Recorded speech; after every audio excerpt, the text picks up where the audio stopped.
Hi friends, അസ്സലാമു അലൈക്കും. എല്ലാവർക്കും സുഖമല്ലേ? ഇന്നൊരു അടിപൊളി സ്നാക്സിൻ്റെ റെസിപ്പി ആയിട്ടാട്ടോ ഞാനിന്ന് വന്നേക്കുന്നത്. സ്നാക്സ് എന്നോ ബ്രേക്ക്ഫാസ്റ്റ് എന്നോ എന്ത് വേണമെങ്കിലും പറയാം. നമുക്ക് ഏത് സമയത്ത് വേണമെങ്കിലും ഉണ്ടാക്കി കഴിക്കാൻ പറ്റുന്ന ഒരു ഈസി റെസിപ്പിയാണ്. എല്ലാവർക്കും വീട്ടിൽ തന്നെ ഉള്ള സാധനം വെച്ചിട്ട് ചെയ്തെടുക്കാവുന്നതാണ്. അപ്പം എണ്ണയില്ലാ പലഹാരമൊന്നും പറയാൻ പറ്റത്തില്ല. ഇത് ആവിയിലും പുഴുങ്ങുന്നുണ്ട്, എണ്ണയിലും ഡീപ്പ് ഫ്രൈ ചെയ്തെടുക്കുന്നുണ്ട്. അപ്പം നമുക്ക് ഇതെങ്ങനെയാണ് ഉണ്ടാക്കിയെടുക്കുന്നതെന്നൊന്ന് വീഡിയോ കണ്ടാലോ? അതിനാവശ്യമായിട്ട് ഇവിടെ ആദ്യം എനിക്ക് വേണ്ടത് 4 കോഴിമുട്ടയാണ്. ഞാനിവിടെ ഒരു പാൻ അടുപ്പത്തേക്ക് വെച്ച് കൊടുത്തതിന് ശേഷം കുറച്ച് വെളിച്ചെണ്ണയാട്ടോ ഒഴിച്ചു കൊടുക്കുന്നത്. 2-3 ടേബിൾ സ്പൂൺ വെളിച്ചെണ്ണ നമുക്ക് മതിയാകും. അതിനുശേഷം ഒരു മീഡിയം സൈസിലെ 2 സവാള ഞാനിവിടെ കുരുവിന് അരിഞ്ഞു വെച്ചിട്ടുണ്ട്. ഇനി അതിലേക്ക് നമുക്ക് കുറച്ച് ആവശ്യത്തിന് കറിവേപ്പിലയും കൂടി ഇട്ട് കൊടുത്തതിന് ശേഷം നന്നായിട്ടൊന്ന് വഴറ്റിയെടുക്കാവേ. സവാളയൊക്കെ ഒന്ന് വഴണ്ട് വരുന്ന സമയത്തിന് നമുക്ക് ആവശ്യത്തിന് ഉപ്പും കൂടി ഇതിലേക്ക് ആഡ് ചെയ്ത് കൊടുക്കാം കേട്ടോ. നമ്മൾ ഉപ്പിട്ട് കൊടുക്കുന്നത് സവാള നന്നായിട്ട് വഴണ്ട് കിട്ടാൻ വേണ്ടിയിട്ടാട്ടോ ആദ്യമേ തന്നെ നമ്മൾ ഉപ്പിട്ട് കൊടുക്കുന്നത്. അതിനുശേഷം നന്നായിട്ട് സവാളയൊക്കെ വഴണ്ടോട്ടെ. അവിടെ വഴളാനായിട്ട് നമുക്ക് കുറച്ച് സമയം കൊടുക്കാവേ. ഇനി അതിലേക്ക് ആവശ്യമായ മസാലകൾ നമുക്ക് ചേർത്ത് കൊടുക്കാം. 1/2 ടീസ്പൂൺ മഞ്ഞൾപ്പൊടി, 1/2 ടീസ്പൂൺ ഗരം മസാലപ്പൊടി, 1/2 ടീസ്പൂൺ മുളക് പൊടി, 1/2 ടീസ്പൂൺ മല്ലിപ്പൊടിയും കൂടി ഇട്ട് കൊടുത്തതിന് ശേഷം നമുക്ക് ഇതെല്ലാം ഒന്ന് ഇളക്കി യോജിപ്പിച്ചെടുക്കാവേ. മസാലയുടെ പച്ചമണം മാറുന്നത് വരെ നമുക്ക് ഇതൊക്കെ ഒന്ന് ഇളക്കി കൊടുക്കാം കേട്ടോ.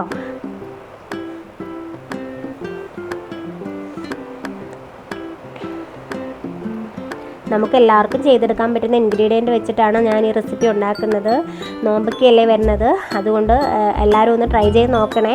ഇനി ഇതിലേക്കൊരു 2-3 ടേബിൾ സ്പൂൺ വെള്ളം കൂടി ഒഴിച്ചിട്ട് സവാള ഒന്ന് നന്നായിട്ട് മസാലകളൊക്കെ പിടിച്ചൊന്ന് കുക്കായിക്കോട്ടെ.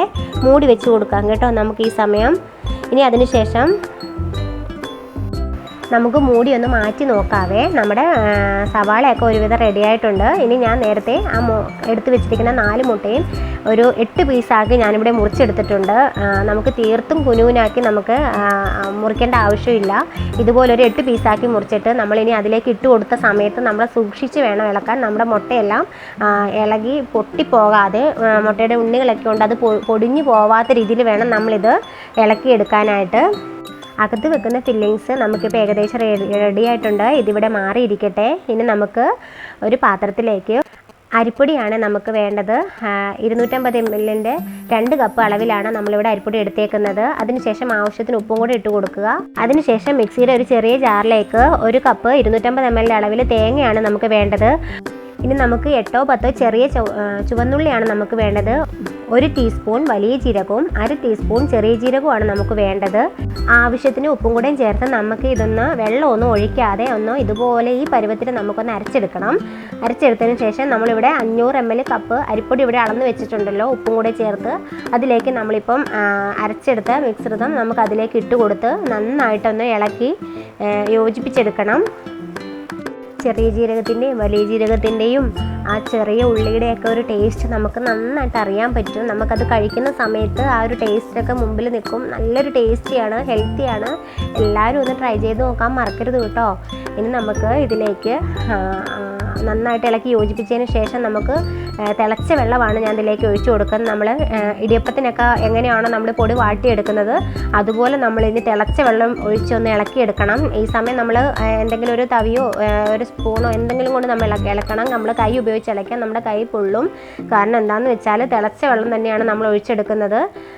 നമ്മുടെ കൈ ഇതിൻ്റെ ഒന്ന് ചൂടൊന്ന് ചെറുതായിട്ടൊന്ന് പോയതിന് ശേഷം മാത്രമേ ഉള്ളൂ നമ്മൾ കൈ ഉപയോഗിച്ച് ഇളക്കിയെടുക്കാൻ പറ്റുള്ളൂ. ഞാനിതിലേക്ക് വെള്ളം എടുത്തിരിക്കുന്നത് 250 ml കപ്പ് തന്നെ വെള്ളമാട്ടോ എടുത്ത് തിളപ്പിച്ചെടുത്തേക്കുന്നത്. ഇനി ഇത് നന്നായിട്ടൊന്ന് ചൂടാകുന്നിടം വരെ നമുക്ക് വെയിറ്റ് ചെയ്യാം. കുറേശ്ശെ വെള്ളം ഒഴിച്ചു കൊടുത്ത് നമുക്ക് ഇളക്കി എടുക്കുക.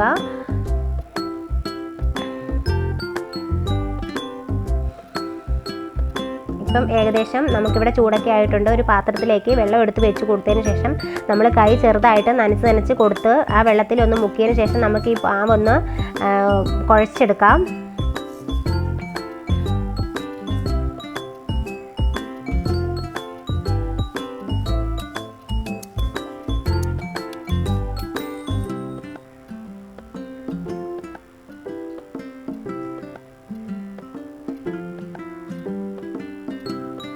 ഈ സമയം നമുക്ക് ഒരു ചെറിയ പാത്രത്തിലേക്ക് കുറച്ച് വെളിച്ചെണ്ണ എടുത്ത് വെക്കാം. നമ്മുടെ കയ്യിൽ 2 കൈയിലും തടവി കൊടുത്തതിന് ശേഷം അത്യാവശ്യം വലിപ്പമുള്ള ഒരു ബോളാക്കി എടുത്തിട്ട് നമ്മുടെ കൈവെള്ളയിൽ തന്നെ വെച്ച് നമുക്കതൊന്ന് ഉരുട്ടിയെടുക്കണം.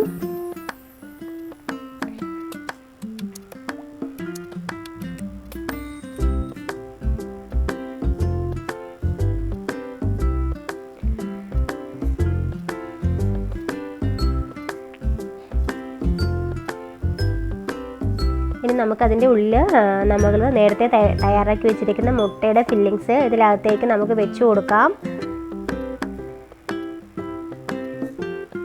നമുക്കിത് ഇഷ്ടമുള്ള ആകൃതിയിൽ ഷേപ്പിലൊക്കെ എടുക്കാം. അവനവനിക്ക് ഇഷ്ടമുള്ള രീതിയിൽ അവനവൻ്റെ ഇഷ്ടത്തിൽ ഷേപ്പിലും നീളത്തിലും വ്യത്യാസം വരുത്തി നമുക്ക് ചെയ്യാം കേട്ടോ. ഇനി നമ്മുടെ കയ്യിൽ കുറച്ച് ഓയിലും കൂടെ ഒന്ന് തൂത്തതിന് ശേഷം നമുക്ക് ഇതൊന്ന് നമ്മുടെ കൈവെള്ളയിൽ വെച്ച് തന്നെ നമുക്ക് ഉരുട്ടി നമുക്ക് നീളത്തിൽ ഷേപ്പിലാക്കി കൊടുക്കാമേ. ഞാനിവിടെ ഒരു മീറ്റ് റോളിൻ്റെ ഒക്കെ വലുപ്പത്തിലാണ് ഇവിടെ ഞാൻ ആക്കിയെടുത്തേക്കുന്നത്.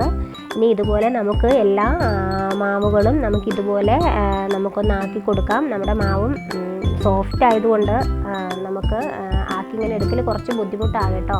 നമ്മൾ കുറച്ച് ക്ഷമിച്ച് വേണം നമ്മുടെ കൈവെള്ളയിൽ വെച്ച് ഇങ്ങനെ ഉരുട്ടി ആക്കി എടുക്കാനായിട്ട്. ഞാനിപ്പോൾ ഇവിടെ വീഡിയോയ്ക്ക് കാണിക്കാൻ വേണ്ടി ഒരു 3 എണ്ണം എടുത്ത് ഉരുട്ടി ആക്കുന്നുള്ളൂ. ബാക്കി ഇപ്പം എല്ലാം കൂടെ ആയിക്കൊണ്ടിരിക്കുകയാണെങ്കിൽ വീഡിയോയ്ക്ക് ലെങ്ത് കൂടും. അതുകൊണ്ട് കുറച്ചെടുത്താണ് ഞാനിപ്പോൾ ഇവിടെ കാണിക്കുന്നത്. ഇനി ഇതിലേക്ക് ഇതുപോലെ ഒരു സ്റ്റീമറോ ഇടിയ പാത്രമോ എന്തെങ്കിലും വെച്ച് കൊടുത്തതിന് ശേഷം ആ പാത്രത്തിലൊരു ഓയിൽ തടകിയതിന് ശേഷം നമുക്കിത് 3ഉം വേകാനായിട്ട് വെച്ച് കൊടുക്കാം. പ്രത്യേകം ശ്രദ്ധിക്കേണ്ട കാര്യം എന്താണെന്ന് വെച്ചാൽ ഇങ്ങനെ വെച്ച് കൊടുക്കുന്ന സമയത്ത് ഒന്നിലൊന്നിൽ ഒട്ടിപ്പിടിക്കാതെ വേണേൽ വെച്ച് കൊടുക്കാൻ. പിന്നെ നമ്മൾ ആ തട്ടിൽ ഓയിൽ തടവാനും മറക്കരുതേ. നമുക്കൊരു 20 മിനിറ്റ് നേരം നമുക്ക് അടച്ച് വെച്ചൊന്ന് വേവിച്ചെടുക്കാം കേട്ടോ.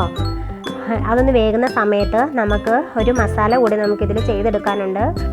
ഒരു പാത്രത്തിലേക്ക് ഒരു നുള്ളുപ്പും, ഇനി നമുക്ക് വേണ്ടത് വെളുത്തുള്ളി ഒരു 4-5 വെളുത്തുള്ളി എടുത്തിട്ട് ഒന്ന് ചെറുതായിട്ട് ചതച്ചെടുക്കുകയാണ് വേണ്ടത്. വെളുത്തുള്ളി ഒരിക്കലും സ്കിപ്പ് ചെയ്യരുത്. നമുക്കിതൊന്ന് ഫ്രൈ ആയിട്ട് വരുമ്പോഴത്തേക്ക് ആ വെളുത്തുള്ളിയുടെ ടേസ്റ്റ് നല്ലൊരു ടേസ്റ്റാണ്. ഇനി ഇതിലേക്ക് 1 ടേബിൾ സ്പൂൺ മഞ്ഞൾപ്പൊടിയും 1 ടേബിൾ സ്പൂൺ മുളക് പൊടിയും കൂടി ഇട്ടിട്ട് ആവശ്യത്തിന് വെള്ളം ഒരു കുറേശ്ശെ സ്പൂണ് കണക്കിന് നമുക്ക് ഒഴിച്ചെടുത്ത് നമുക്കിതൊന്ന് ഇളക്കി ലൂസ് പരുവാക്കി എടുക്കണം. നന്നായിട്ട് തിക്കായിട്ടിരിക്കുന്ന ബാറ്ററെല്ലാം നമുക്കിനി വേണ്ടത് ഇതിൽ മുക്കി നമുക്ക് ഫ്രൈ ചെയ്തെടുക്കാനാണ്. അപ്പം നന്നായിട്ട് ലൂസായിട്ടിരിക്കുന്ന ബാറ്ററാണ് നമുക്കിവിടെ വേണ്ടത്. കുറച്ചും കൂടെ വെള്ളം ഒഴിച്ച് ലൂസ് ചെയ്യണം. ഇത്രയും തന്നെ മതിയാകും. നമുക്ക് 20 മിനിറ്റ് ആയി. നമുക്കതൊന്ന് തുറന്ന് നോക്കാം എന്തായി അവസ്ഥയെന്ന്. നമ്മുടെ സ്നാക്സ് എല്ലാം റെഡി ആയിട്ടുണ്ട്.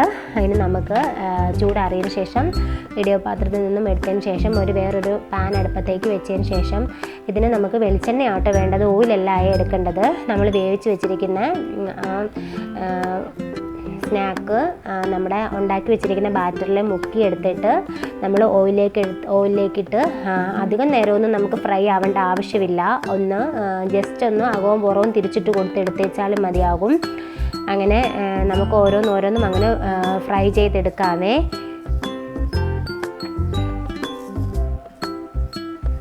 അതിൻ്റെ പുറത്തേക്ക് നമുക്ക് ആ വെളുത്തുള്ളിയൊക്കെ കൂടി ഒന്ന് ഇട്ട് കൊടുക്കുമ്പോൾ ആ വെളുത്തുള്ളിയൊക്കെ ഒന്ന് എണ്ണയിൽ കിടന്നൊന്ന് മൊരിയുമ്പോഴും നല്ലൊരു മണം തന്നെ വരുന്നുണ്ട്. നല്ലൊരു ടേസ്റ്റിയുമാണ്, ഹെൽത്തിയുമാണ്. ഒരുപാട് എണ്ണയുടെ ഒന്നും ആവശ്യമില്ല. അങ്ങനെ നമ്മൾ പഴംപൊരിയൊക്കെ ഉണ്ടാക്കുന്ന പോലെ എണ്ണയിൽ മുങ്ങിക്കിടന്ന് ഇത് പൊരിയേണ്ട ആവശ്യം, ഒന്ന് ഡീപ്പ് ഫ്രൈ ആക്കി എടുത്താലും മതിയാവും. അപ്പം നമ്മുടെ സ്നാക്ക് ഇവിടെ ഏകദേശം റെഡി ആയിട്ടുണ്ട്. ഇനി നമുക്ക് കഴിക്കാം. എല്ലാവർക്കും തന്നെ ഇഷ്ടപ്പെടും. പിന്നെ കുട്ടികൾക്കാണ് കൊടുക്കുന്നതെങ്കിൽ നമ്മൾ ആവി കയറ്റിയ പാവത്തിന് തന്നെ കൊടുക്കുന്നതായിരിക്കും നല്ലത്. ഇതുപോലെ മുളകിലിട്ട് ഇങ്ങനെ ഫ്രൈ ചെയ്തെടുക്കേണ്ട ആവശ്യമില്ലായിരിക്കും. കാരണം എരിവൊക്കെ കഴിക്കാത്ത കുട്ടികളാണെങ്കിൽ അവർക്കത് പറ്റുമെന്ന് അറിയത്തില്ല. മധുരമൊക്കെ കഴിക്കാൻ ഇഷ്ടമില്ലാത്തവർക്ക് ഇതുപോലെ എരിവായിട്ടുള്ള സ്നാക്സൊക്കെ ഉണ്ടാക്കി അത് എല്ലാവർക്കും കൂടുതൽ ഇഷ്ടമാകും. നമുക്ക് മുതിർന്നവർക്കാണെങ്കിലും കുട്ടികൾക്കാണെങ്കിലും ഒരുപോലെ ഇഷ്ടമാകുന്നതാണ്. എല്ലാവരും ഒരിക്കലും ഇങ്ങനെ ഒന്ന് ട്രൈ ചെയ്ത് നോക്കണേ. ഇതിൻ്റെ അകത്തെ ഫില്ലിങ്സ് എല്ലാം ഞാനിവിടെ കട്ട് ചെയ്ത് കാണിക്കാം. ഇതുപോലുള്ള വീഡിയോസ് എല്ലാം കാണാനായി മിന ഫാത്തിമ മിന്നൂസ് ഫാമിലി ഇതുവരെയും സബ്സ്ക്രൈബ് ചെയ്യാത്തവരൊന്ന് സബ്സ്ക്രൈബ് ചെയ്തേക്കണേ. ഇൻഷാ അല്ലാഹ് മറ്റൊരു വീഡിയോസുമായിട്ട് പിന്നെ വരാമേ. Thanks for